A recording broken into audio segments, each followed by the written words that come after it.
Buongiorno a tutti e benvenuti e bentornati in Veneto Ricerche.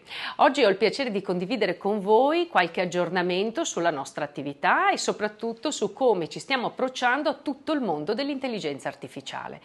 Cosa porteranno in azienda, come cambieranno i nostri processi, il nostro modo di lavorare e soprattutto la relazione con i nostri clienti e i clienti finali. Così ho il piacere di coinvolgere alcuni colleghi che vi spiegheranno nel dettaglio che cosa stiamo facendo. Buona visione a tutti. Buongiorno a tutti, sono Marco Zanon e in Veneto Ricerche mi occupo dello sviluppo operativo dei progetti. In azienda stiamo lavorando su un sistema innovativo di gestione dei feedback tramite intelligenza artificiale, perché riconosciamo l'importanza strategica di rispondere tempestivamente ai clienti. L'intelligenza artificiale ci permette di personalizzare le risposte in modo efficace, migliorando l'interazione con il cliente e la loro soddisfazione complessiva.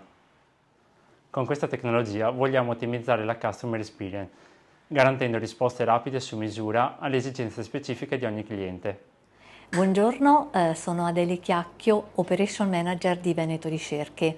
Oggi vi parlo delle novità che stiamo introducendo in azienda. Dal punto di vista innovativo, Veneto Ricerche si sta focalizzando sul processo di gestione dei feedback dei clienti attraverso l'intelligenza artificiale. L'adozione di questa tecnologia comporta una riorganizzazione dei processi lavorativi. Nonostante ciò, il nostro team resta sempre al centro della trasformazione, evidenziando per cui le interrelazioni esistenti tra uomo e tecnologia, senza percepire quest'ultima come una minaccia, bensì come un'opportunità di crescita per noi e per i nostri clienti. Sono Gabriele Padovani, team manager di Veneto Ricerche. La responsabilità del mio ruolo è fare in modo che l'azienda sia sempre pronta ad adottare quelle innovazioni che possono agevolare il lavoro dei propri dipendenti e portare un vantaggio ai propri clienti. L'approccio di Veneto Ricerche è cercare e adottare delle soluzioni che garantiscano standard di sicurezza e affidabilità e un utilizzo sicuro e responsabile delle tecnologie, proteggendo al contempo la privacy, la sicurezza e la fiducia delle persone.